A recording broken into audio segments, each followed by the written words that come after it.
Jai Shriman Narayan. Jai Shriman Narayan. I pay my obeisances to my spiritual master, Srimad Jagadguru Sudarshan Acharya Ji Maharaj. I pay my obeisances to Lord Sri Ramanuj. I pay my obeisances to our Purva Acharyas. I pay my obeisances to our 12 Alvars.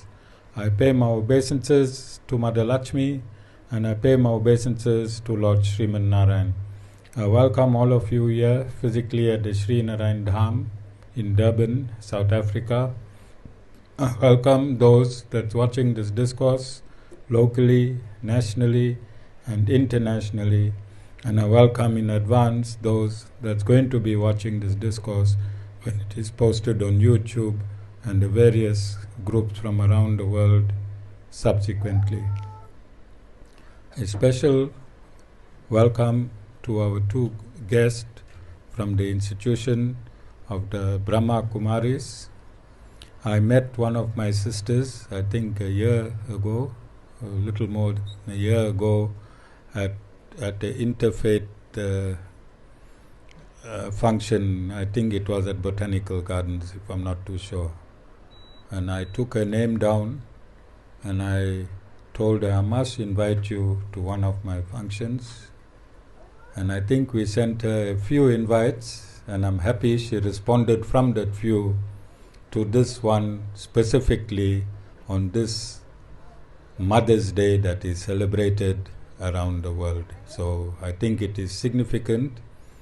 She chose to attend on our ongoing 23-day celebration of the month of the Ramanujans, and more in context,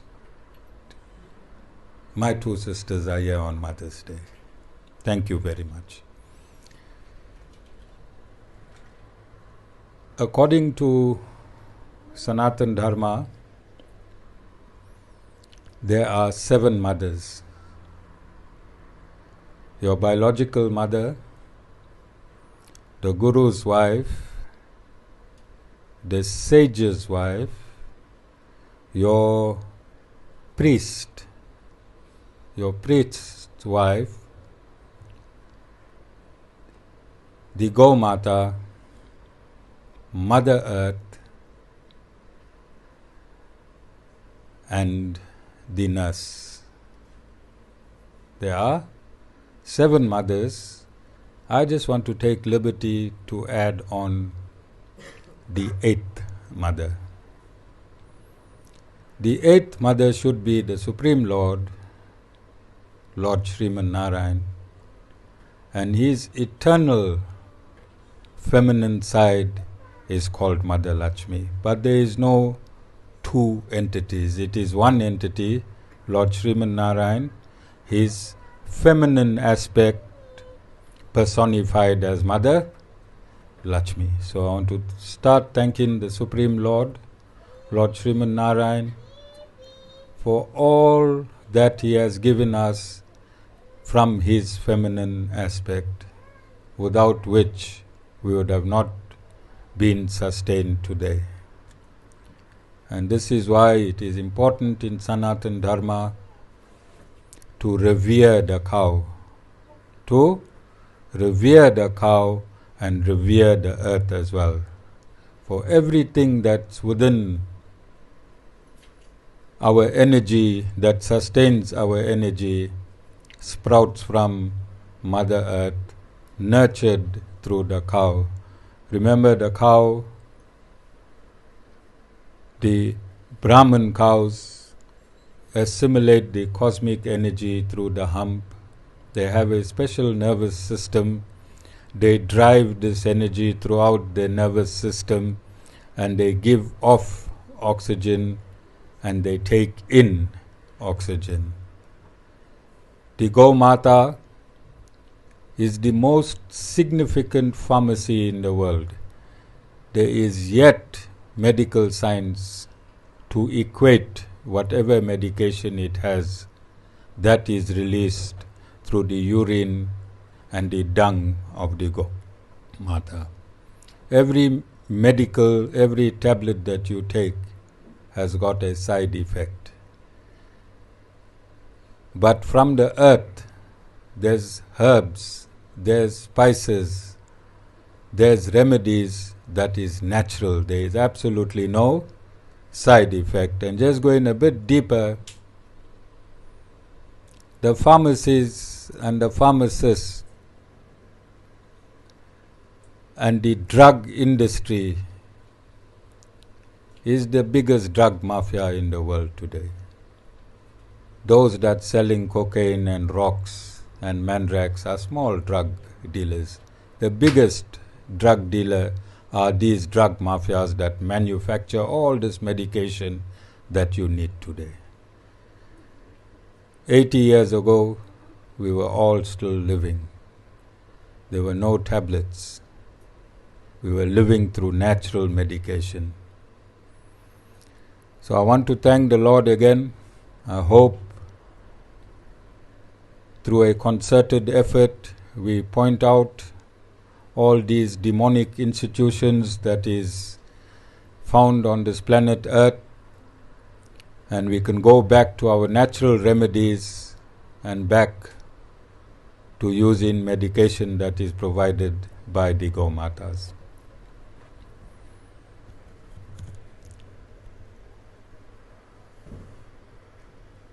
Getting into a spiritual discussion, I want to discuss why we are here and why we think we are suffering. And I want to take that into a context. I think science has been grappling to find this dimension of our existence, but I want to discuss today the causal body.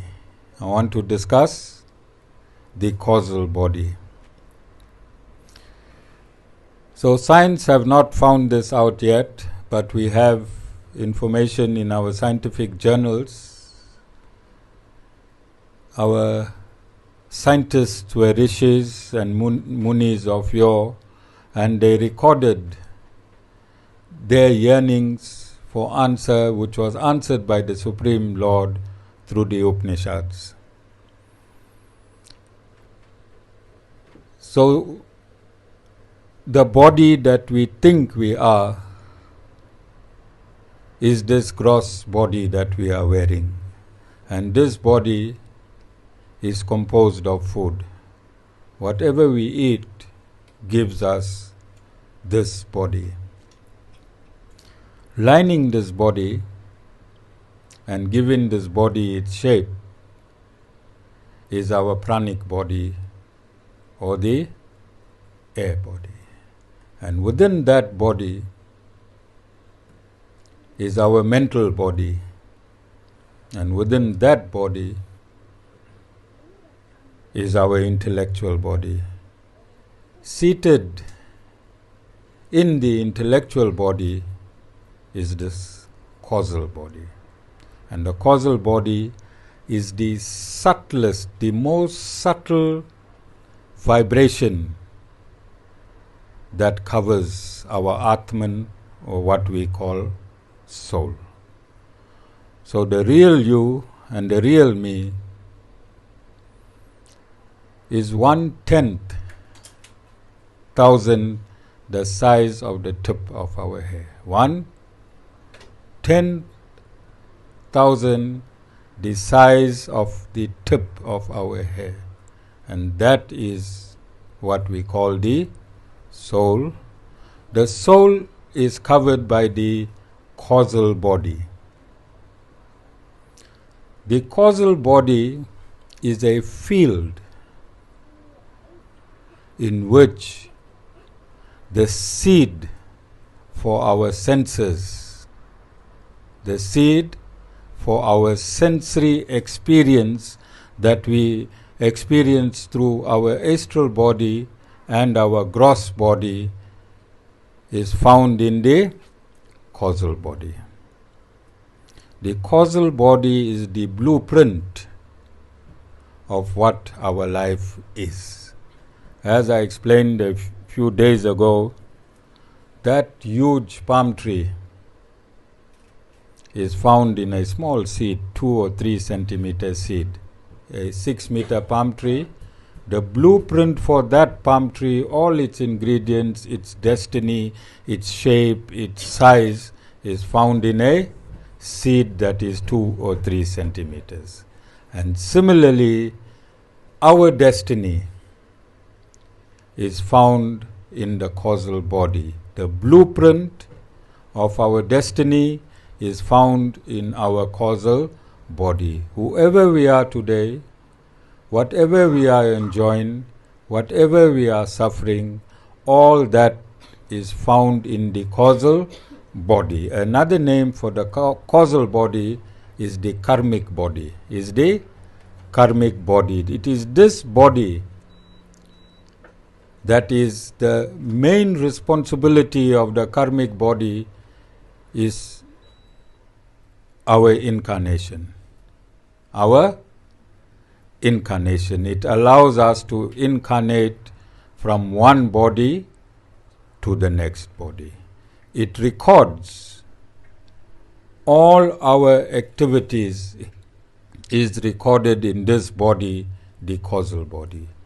The causal body gives impetus for the astral body, which is composed of the ego, the intellect, and the mind. Ego, intellect, and mind, it takes its birth from the seed that is in the causal body. And then you get this gross body that we are wearing, that is composed of the food we eat. There is a saying in Sanatana Dharma, you are what you eat. Our duty as gurus is to initially bring you to satsang like this and teach you that you need to liberate yourself and go to Vaikunt after leaving your material body. That is our duty, and this is a generalization. This is a generalization. So Vaikunt is a Sanskrit word. Its English meaning is a place of no anxiety. A place of no anxiety. Don't you want to be situated in a place of no anxiety? All of us? So to go to a place of no anxiety, Sanatana Dharma through various scriptures gives you different information, including Lord Sri Krishna in the Bhagavad Gita. He says you can do yoga, you can meditate, and you can reach this place of no anxiety. So I want to reroute this discussion today, and I want to see whether my sisters are in agreement a bit later.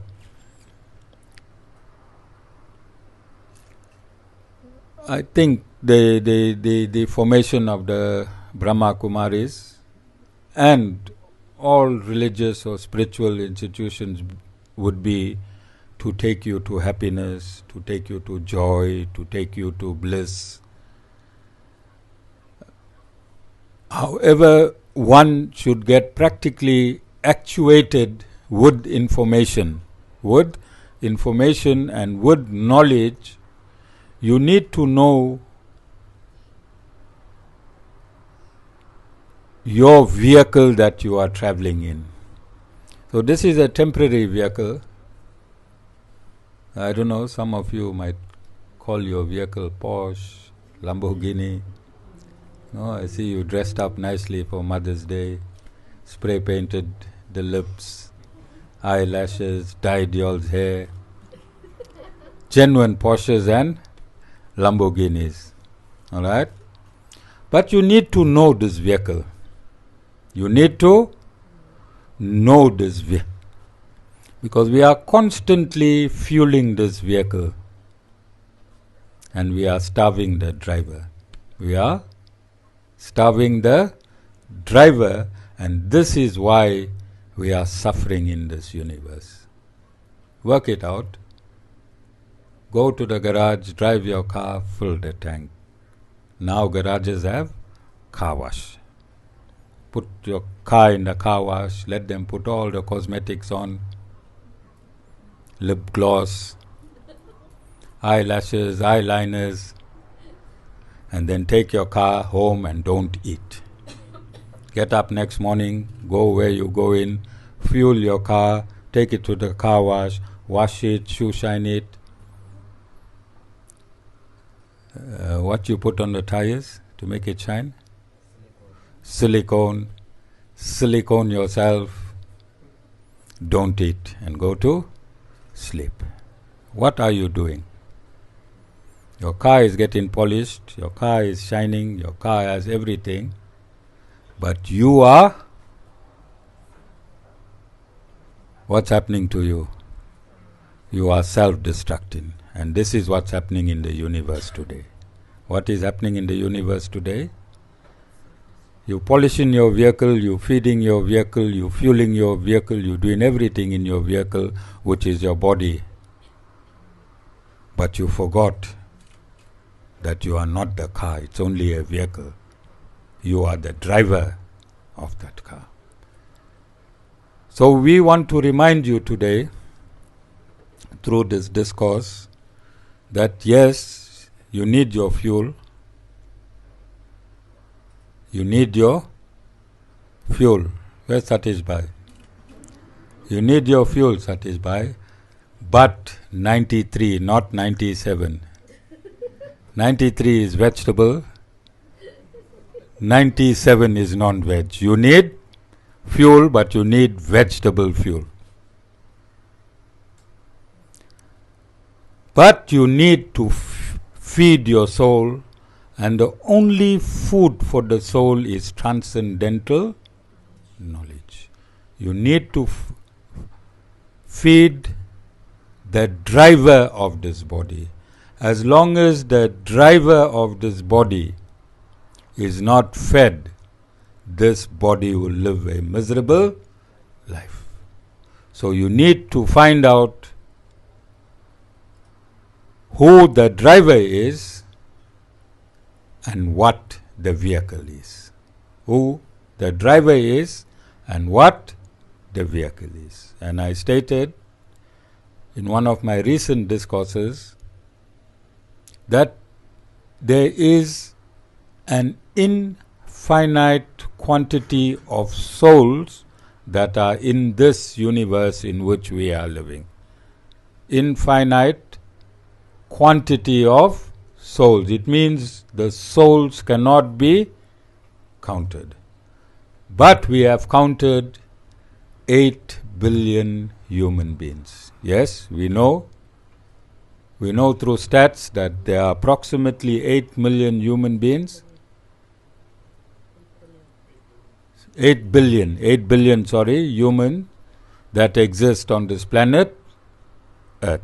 And if you look in proportion from infinite to 8 billion, then you will understand that it is a very, very rare chance to get a human body again. If you look at it mathematically, then it is a chance of 1 in a zillion that you're going to get a human body again. You have now the opportunity, the rarity of a human body, and you need to use this opportunity to assimilate transcendental knowledge. Because I can bring our dog Lachman in the ashram, I can bring our kitty, I forgot her name, in the ashram, we can bring our Go-matas in the ashram, and there are millions of ants that are here. Millipedes, all those animals, insects, flies, thousands of mosquitoes. We have our koi fish, our goldfish in the pond. They are hearing me, but they cannot use this information. Although they can hear this information, it is meaningless to them. It is only the human body that has capacity to drink this information through the ears. Only the human, that is the uniqueness of the human body. So this discourse is bringing you closer to yourself, to your real self, and I chose this month to do that so that when we are seated here next year in the next month of the Ramanujans, you are closer to your soul. And that is the bona fide mission of any guru, to bring you closer to your soul. So in this causal body, which covers your soul, which is the first covering of your soul, lies your destiny. And in this gross body, your destiny is experienced. This gross body is the vehicle that takes you to your destiny. It is simple to understand if you know technology. If you know technology, then this causal body is your software which you put in your vehicle. Now there are vehicles that you don't even have to turn the steering. It's computed in such a way that it can do parallel parking for you as well. Yes? So that software that is inserted in that vehicle, in the vehicle of your body, is your causal body. And all the actions that you do, all the actions that you experience, is experienced through the gross body. So when you have anger, who has anger in this ashram? Uncontrollable anger. That anger activates the mouth. That is why you know anyone whose mouth gets activated through anger. That anger is computed in the causal body, but it reacts through the physical body, the mouth. And that is why if you further induce the perpetrator with the anger, then the hands start moving. Mouth moved, hand moved, and if you further perpetuate, if you're lucky enough, you can get a tight kick. The leg moves. The leg moves. But where is all of this computed? It's in the causal body. It takes reaction through the astral body and through the gross body. So this is the job of gurus, is not to fix the symptom.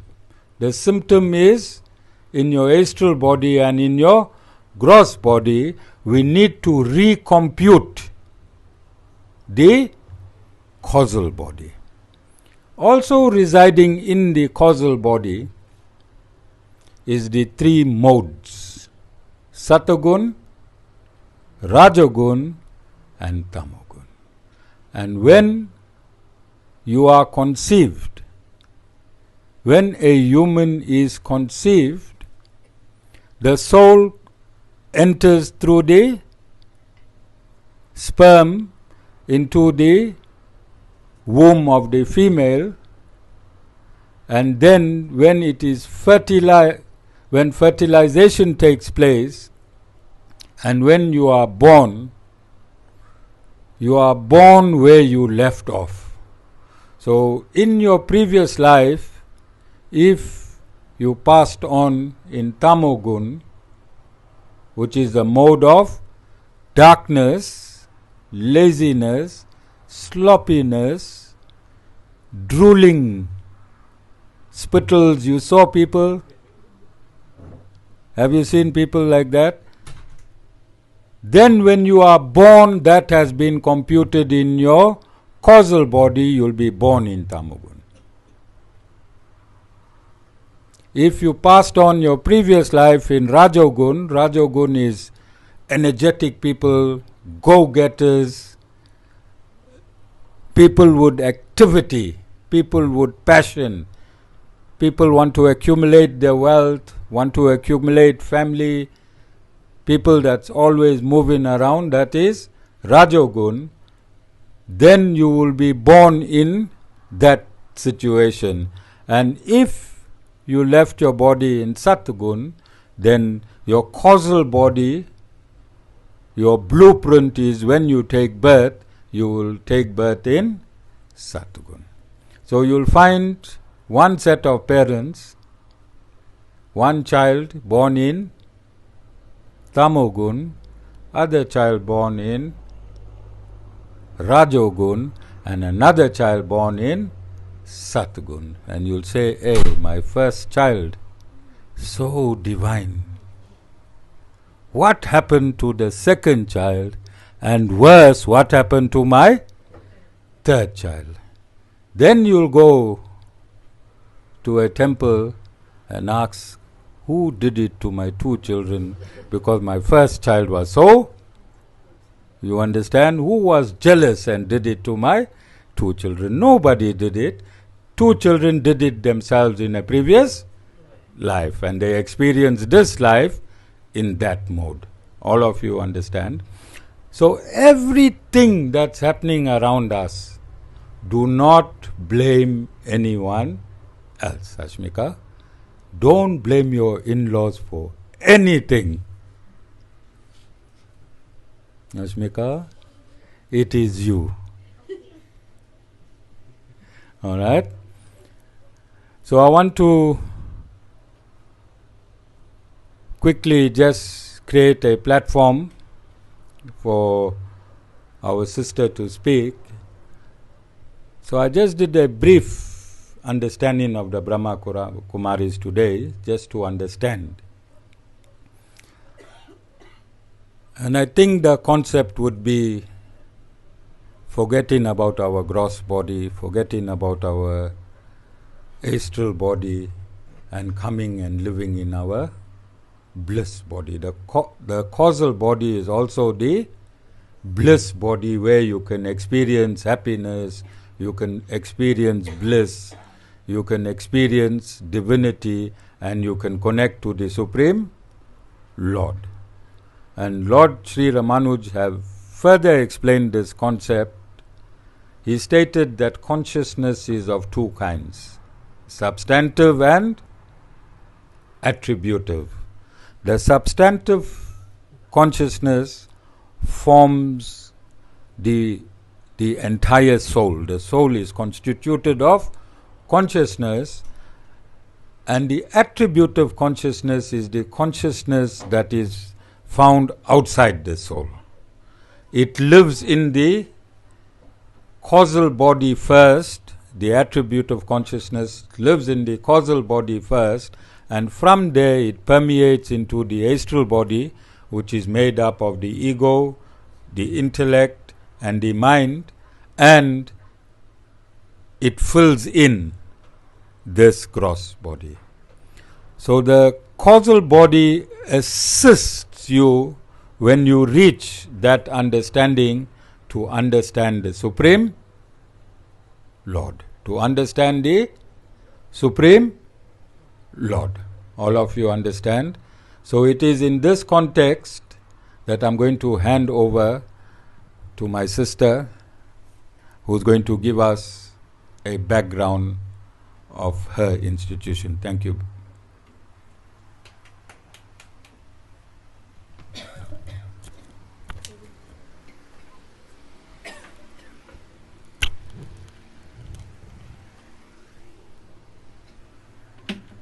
Mr.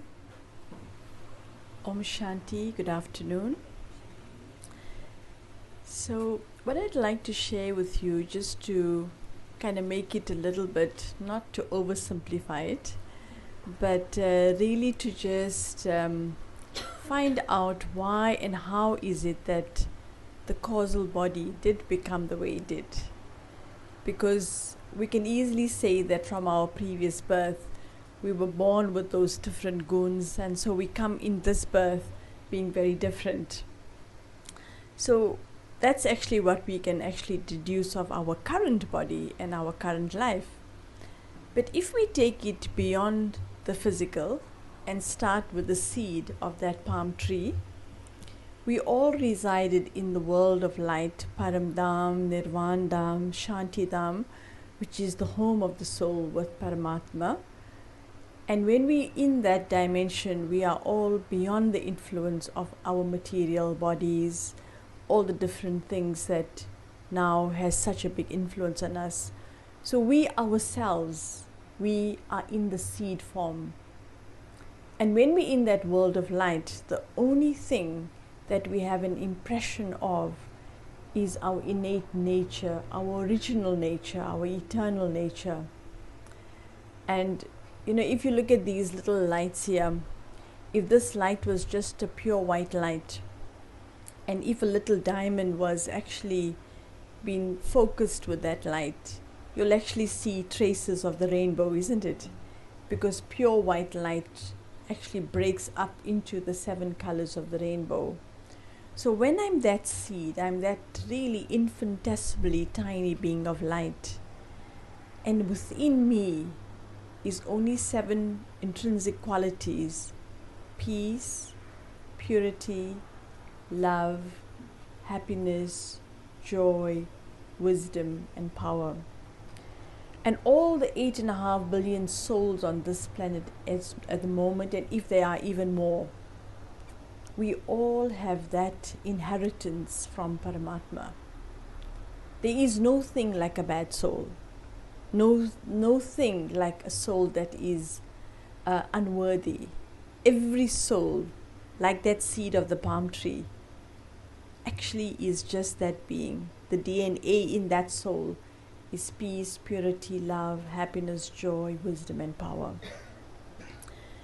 And at our choice, when we choose to come from that world and come into this physical dimension, and we take bodies to play our parts, it's like that choice we make to take that seed and burying it in the ground, and then the tree will grow. So we make that choice, because all that beautiful qualities that are in the soul is dormant until it is planted in a body of this material world to express itself. So then how did that change? How did we end up then having these 3 different gunas, and actually some still sattva, some raja, some tamo? Where did this whole thing go a little astray? Because our origin is that every soul is in that form. So we came onto this field of action and started interacting with matter. And as we began to interact with matter, we forgot. We forgot that we were the seed. And as we interacted, the more we became impressed by the matter outside, we gave up our original qualities. And so then we started taking on from the world outside of us. So originally we were Devtas. When we first came down, we were Devtas, sharing the peace, purity, love, happiness, joy, wisdom, and power. But when we forgot who we were, we became Levtas. We started taking from the atmosphere, from the food, from the people, from the interactions. So from being givers, we became consumers. And whether it's right or wrong, that's something I don't think we need to get into. It's just like how when the sun comes up bright in the morning, it's beautiful, and as time passes, the sun sets and it becomes night. It's nature. So when we choose to leave the soul world and come into this world, we also get influenced by the law of this world. And the law of this world is change. To be completely pure, we need to be unborn and stay in that world of light. But that's not the choice we make. That's why there's only one Paramatma, because Paramatma never takes birth through a mother's womb and comes into this world of change. Yes, Paramatma will use mediums through which this knowledge of truth will be revealed to us, will only use the body and go back, but will never take birth through a mother's womb and be in a physical body. So that's why Paramatma will be the only one who can guide us back to that seed form without doubt. Because that seed form still exists without any tarnish, blemish, any influence of this material plane. So the essence of Raj Yoga is first to realize that I'm not this body.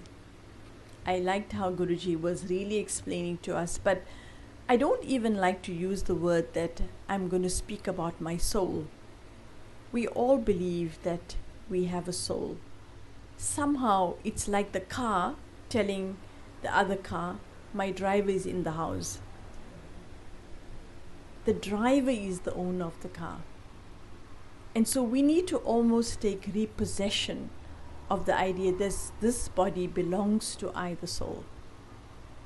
And then to deeply understand what that soul really is also another journey. But that's the reality. So the first step is to move from ownership to acknowledgement of who I am. So in Raja Yoga, the biggest thing which is taught by the Brahma Kumaris is the realization of the sovereign I am. The Atman is the Raja who is going to learn to once again claim mastery of the senses which it's living in. And the other connection of the Raja is to understand Paramatma, who is the king of all. And that when this Atman connects with that Atma, then the energy of perfection, the energy of peace and love, it recharges me. Because I forgot. That's all happened. I didn't become impure. I didn't become negative. We're not here to become better people. The soul is always constant. But when you put something on top of it, its power cannot be experienced. If you have metal and if the rust sets on it, the magnet can't attract it. So, but the metal still exists, it has become tarnished. So when people say, I want to become a better person, I get a little bit nervous because the first thing we do is we forget who we are. If we are the children of Paramatma, can we be other than pure beings? We are the children, the progeny of God. And the progeny of God cannot be anything but good. But that progeny can become influenced. That progeny can lose consciousness.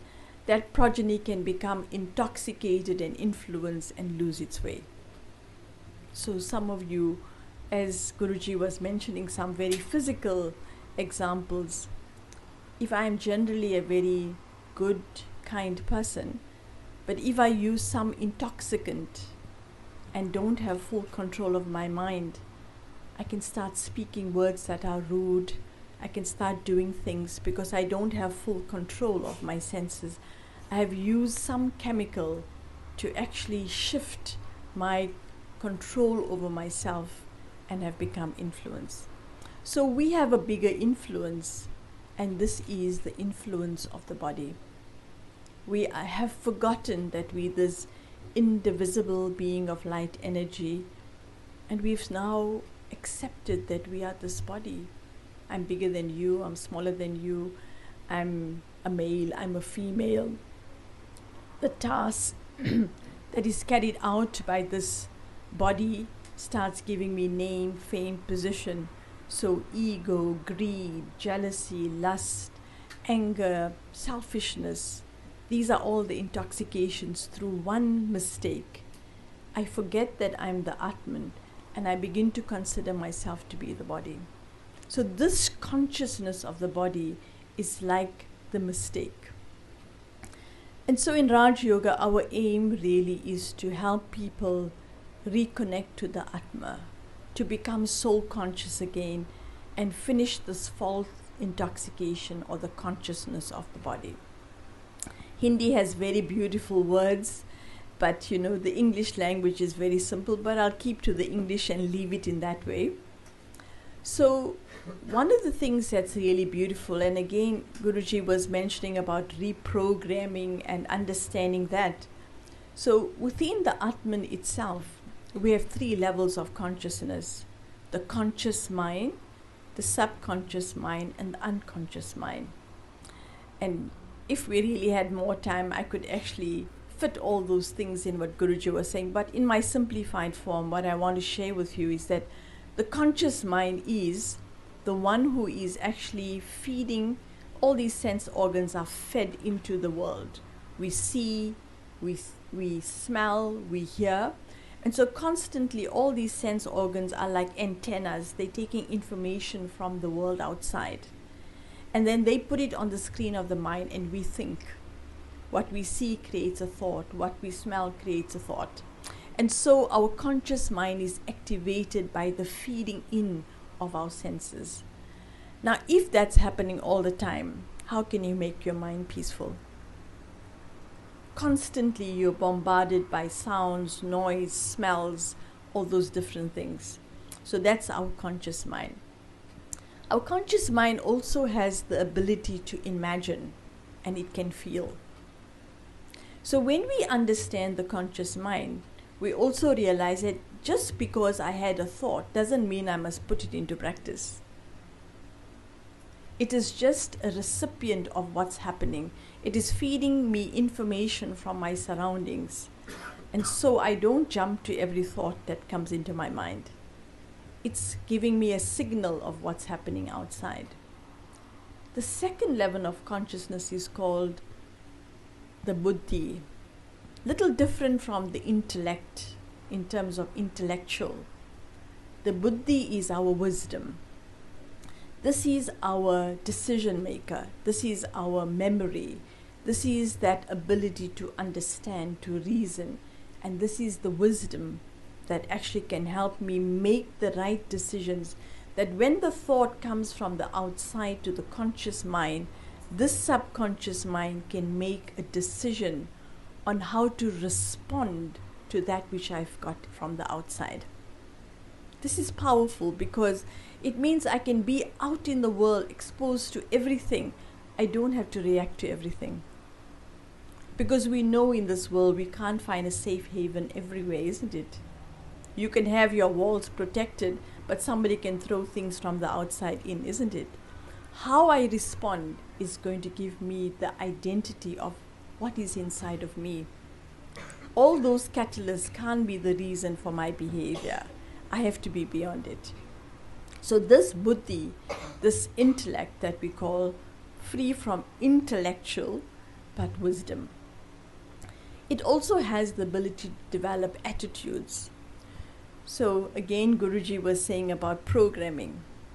So I want to take it one step forward and think about it. Before I buy a new program and install it into my computer, if my operating system is not upgraded, no program can work, no matter how good it is, isn't it? So first I have to clean out the old operating system, install the new Windows operating system, and then I upgrade my programming. What is that operating system that we need to change to shift how we make decisions? Simple. From the consciousness of being a body, I now behave like a soul. And the study of understanding the behavior of the soul is what I need to install within myself. I need to understand that I'm not a body, so I will never die. I'm an eternal being of light. If I understand I'm a soul, then the whole world is my family because we are all souls. If I understand that I'm a soul, then I know my nature is peace, purity, love, happiness, joy, wisdom, and power. So if anger comes, I must know that it is an influence, but not me. This knowledge, this understanding helps me to start operating like a soul. So then when the thought comes from the outside, it goes through the filter of this soul-conscious understanding, these soul-conscious attitudes and attributes, and then it will create a decision on what to do. So when I act based on being a soul, there's two things that happens. We now go to the unconscious mind. And the unconscious mind has two recordings. One is the innate nature, which we spoke about, that when we in Shanti Dham, Param Dham, Nirvan Dham, we are peace, purity, love, happiness, joy, wisdom and power. That never changes. That stays. But that's right in the core of my being. But when I came into the body and I start acting, I created the causal body, which I would say are acquired sanskaras, learned behavior through being in the body. And so when I behave, when I have to act, if I use the operating system of being the body, then I'm activating the causal body.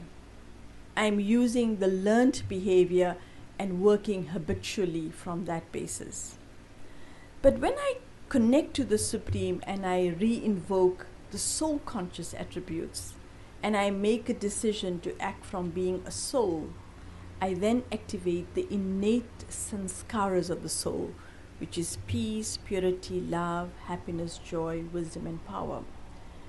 So now let's just think about it. I have within me the reactions of the old things that I've learned from being a body, which is with the causal body. But I also have the nijagum, the innate nature of the soul, which is peace, love and happiness. If I consistently, whilst the two are in me, they're there, whilst I make this effort to be soul conscious and only activate the nijagum, the innate nature, what will happen is that the innate nature will become amplified. So if you have something that is covering you, but you grow from the inside, what happens to the outer layers? They fall off. So we don't have to make effort to make anger management classes and stress management classes and attachment classes and fear sanskara classes. No. We don't have to tackle even those things, but we have to be consistently attentive to be in the awareness of being the soul. And as we practice this awareness to re-invoke my true original nature of being the soul, I grow my original nature, and as I positively allow that to grow, because that's who I am, everything else will fall away. Because at any given time, you can't be peaceful and angry. So if I make a commitment to change my operating system and behave like a soul, think like a soul, interact like a soul, I'm now invoking those innate sanskaras. And they say a habit is something that we learn, right? If you use it, it grows. If you don't use it, you lose it. So our commitment really is to help ourselves change our understanding of who we are. Not even to have that pride of being a body, even that fragrance, that odor of the body, we have to finish. We have to reignite that lamp in the soul, that I am the living light, I am eternal, I am pure, I am imperishable. But it's difficult if I only look at myself like that.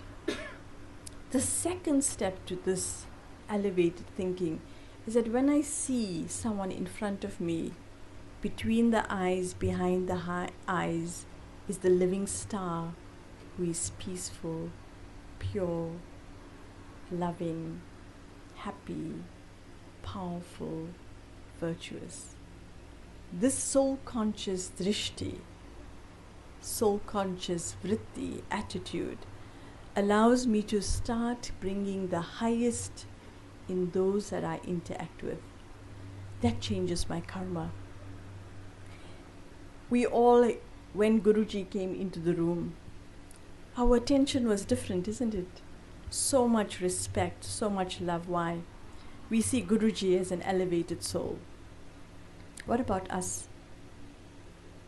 Do we give less regard to our fellow brothers and sisters?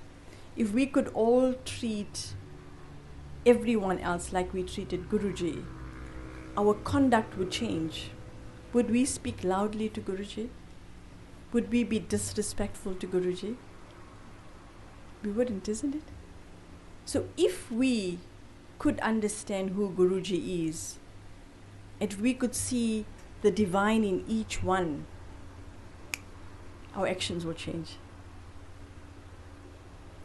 So can you see it's a shift in consciousness? Not only do I invoke the respect in who I am, being the child of Paramatma, I give that respect to everyone. Those little attitudes will change my behavior. What has happened is that we've lost value for ourselves and we've lost value for others. And the sign of that we have lost values for others is because we lost value for ourselves. So these are the little steps in Raj Yoga that are reprogramming my understanding.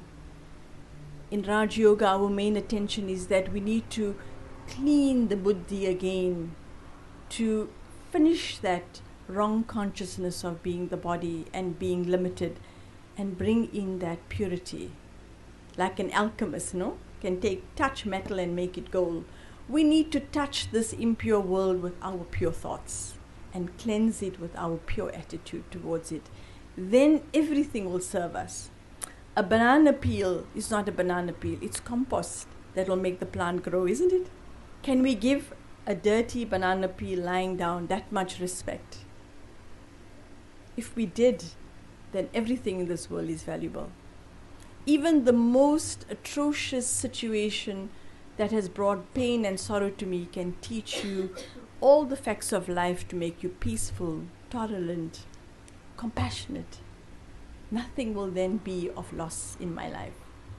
But it's the shift of understanding and bringing value to everything. So for this shift in the intellect, we need to explore who I am, where I come from, who do I belong to, what is time telling me now how to behave, what is my relationship with the whole human family. This is not an isolated thing. It is a shift in awareness for me to live in soul consciousness.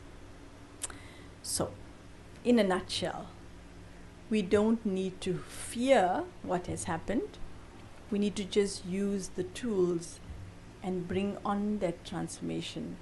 The motto within the Brahma Kumaris is that when I change, the world changes. Self-transformation brings world transformation. So don't go and change anybody else. It was very much what Guruji said again earlier. But how do I change myself? The awareness. I am not the body, I am the living soul. And this body doesn't have a gender. This soul doesn't have a gender, doesn't have a race, doesn't have a nationality, doesn't have a religion. Even religion is body conscious. You know why? Because if I go walk every day, I say I religiously walk. So we've made everything a routine and a religion. Let's connect to the spirit and go beyond.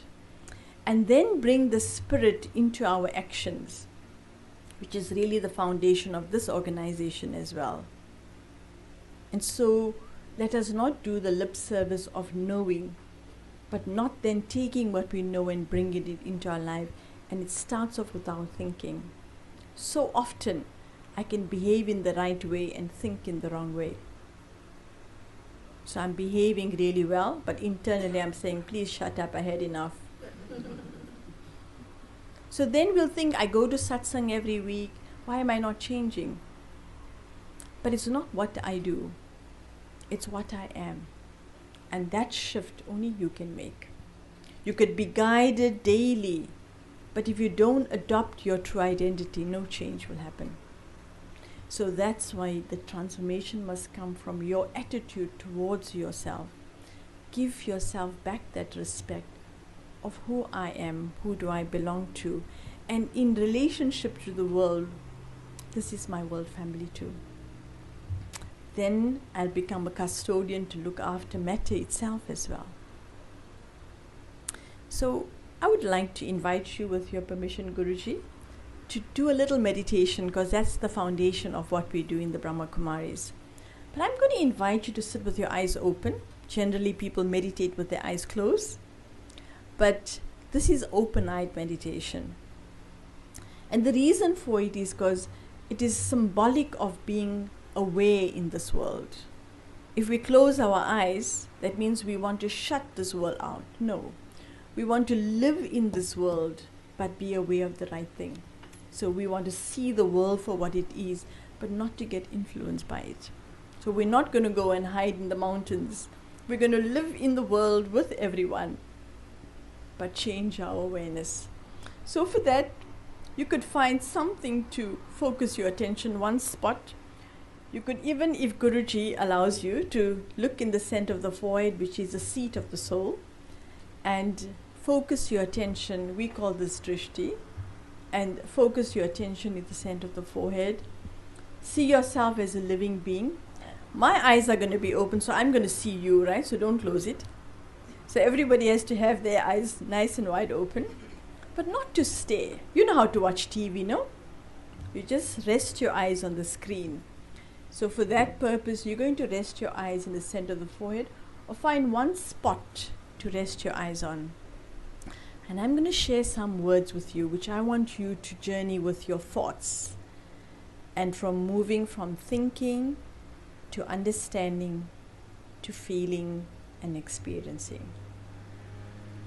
So I allow my body to become relaxed. I can feel my feet on the ground. Body is stable. I am present in this moment. And I move my attention away from all the things that I can see and I can hear and feel. And I focus my attention on the center of the forehead. This is the seat of I, the living soul. I am the soul. I have existed before this body, and I will continue to exist beyond this body. I am an eternal, imperishable being of living light energy.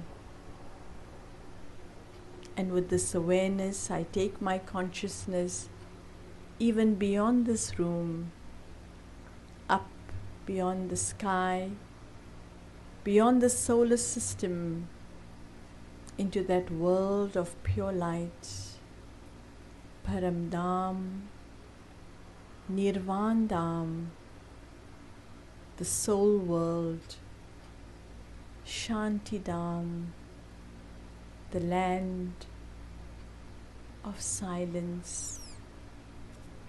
And in this world of light, I experience my true form of light, like a star. I am in this world completely free, independent of any material pulls, beyond the duality of time and space. I am present as a sparkling being of light. And in this beautiful world of light,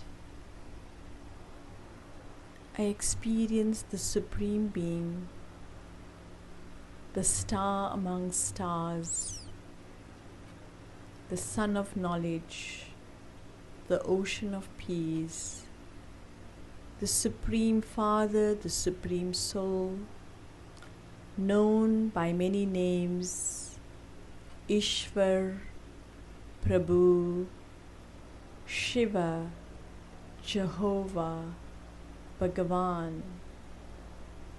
This is the Supreme Being, the parent of all of us souls. In the presence of this Divine Being, I remember who I truly am, and the presence of this ever pure being ignites within me the peace, the love, the purity, happiness, the joy, the wisdom, and the power of my own being. I am peace. I am love.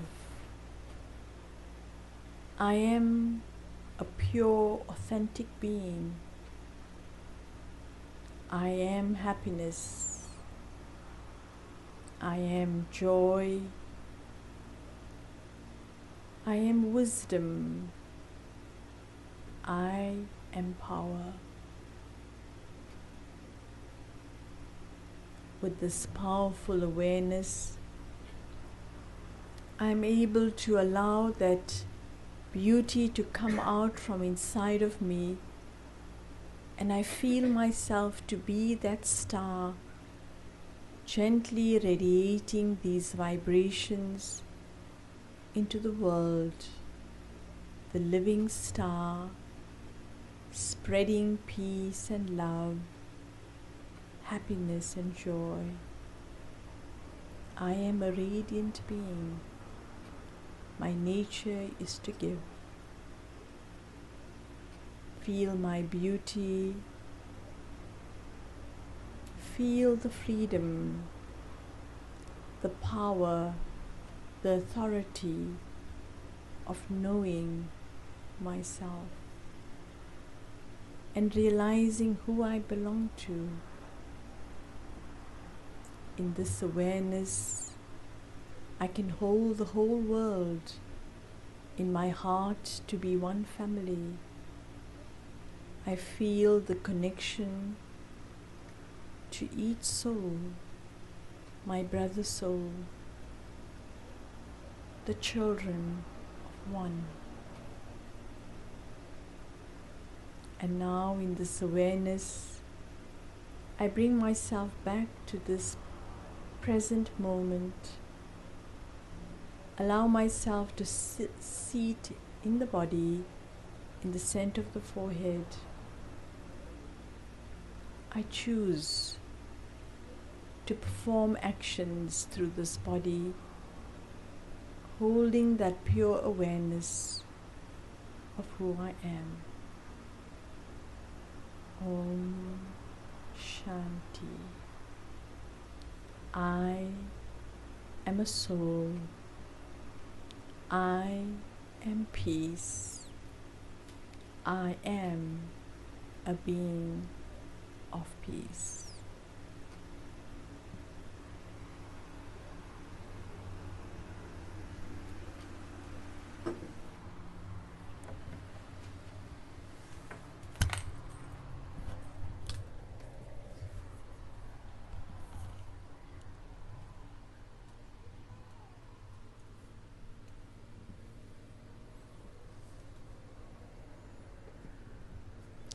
Thank you, my sister. I see my devotees are still lost. Somebody banged the tabla there, let them come back. Sita, where are you? Okay. Thank you very much. If you go through our YouTube, you'll find that our teachings are consistent with yours. We are Sanatan Dharmis, and I think my male voice, my baritone, disturbs the attention of my devotees, and I see you are successful with your divine voice, with your pure voice, to take even me to where I normally reside. And this is necessary. This is why we need to invite each other. This is why we need spiritual cohesion. At this level, you all would have understood the science that I have been teaching you for 10 years now. I'm preaching for 10 years. I'm still a young guru in an old body. Just to conclude, the causal body is a field for sensory experience, and the object of the senses is found on the physical body. So you got the nose to smell, you got the ears to hear, you got the tongue to taste. I missed out. Eyes to see. Thank you, Sita. Anything else? There's one more. Touch. Okay.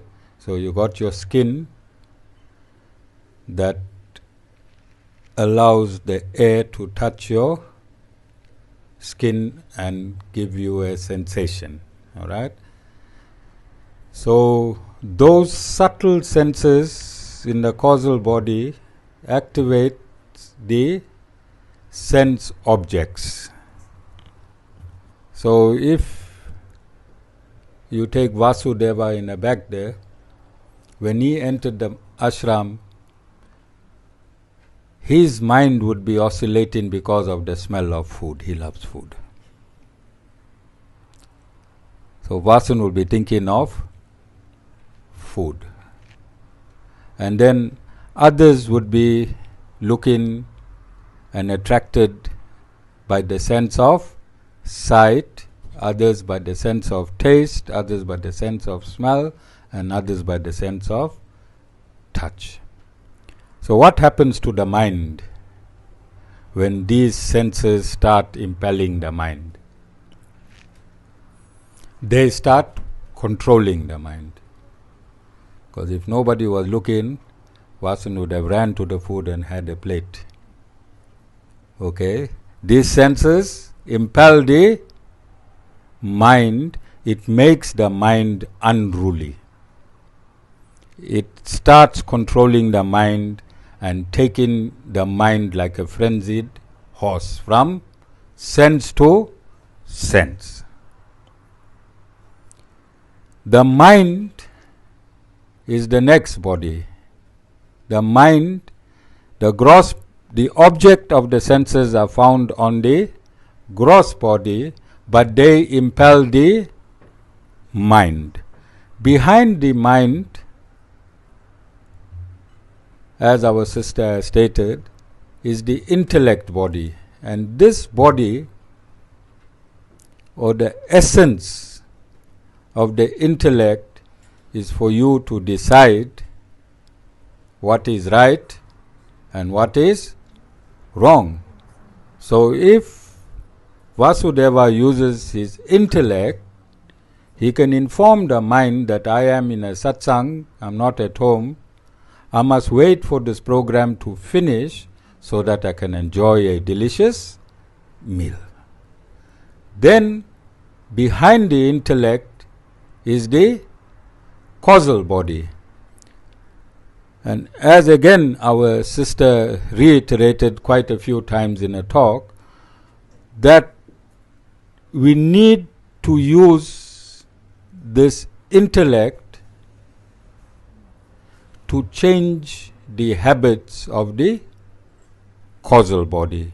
And once we change the habits that impel us through the causal body will become irrelevant, because the soul's innate nature is, just to sum it up quickly, knowledge and bliss, and within bliss contains everything else. And then when we realize and we live in that realization, It is called self-realization. We have realized our self, and continuous living in that realization awards you the attribute of God realization or Paramatma realization. So this is the journey we need to take. We need to use our senses and start journeying inwards. Use the senses, our object of the senses, attain the mind, allow the mind not to be dictated by the senses, but let the mind dictate to the senses with the knowledge that we are gleaning. Allow the intellect to make right decisions, and let the causal body, the habits of the causal body to be changed. And through the Sri Sampradaya, through Lord Ramanujans' further breaking down of what happens, is that when our soul leaves this body, remember it is the causal body that takes the soul from body to body to body, and if we kill the causal body, then there is no more going to another body, and that would mean liberation, and that's when we achieve liberation. But as long as we are still in this human body, the causal body may not be activating our activities anymore, but we are still encased by it. So at death, the causal body becomes irrelevant, and then we reach what we call is moksha. But there are other systems where there is a belief that you can achieve moksha whilst you have this body. Yes, you may. So one thing that's beautiful is that when the causal body doesn't have such an impact on me, there's another stage we can experience called Jivan Mukti. So we normally think that we need just moksha to go beyond and be liberated. But in this birth now, as we relinquish the use of the causal body and those karmic accounts, we can start experience liberation in life, which means that when there's a challenge, I don't feel sad. When there's a difficulty, I feel tolerant. And so I then begin to use my innate nature now and experience the beauty of how we can live in this world but not be influenced by it, which is very important. So that achievement we can have now. We don't have to wait to die and become liberated, but we can actually feel that now in this birth itself. Thank you, sister. And as I said, I've explained this as well. I said, if you need to go to space, you can't go to space. If you want to be an astronaut, and if you need to know how to navigate space and how to walk in space, you have to go into a bubble, and you have to experience it here on earth. And that Jivan Mukti is that bubble which you experience here on earth, so that when you go to space, you are qualified to be in space. Jai Shriman Narayan.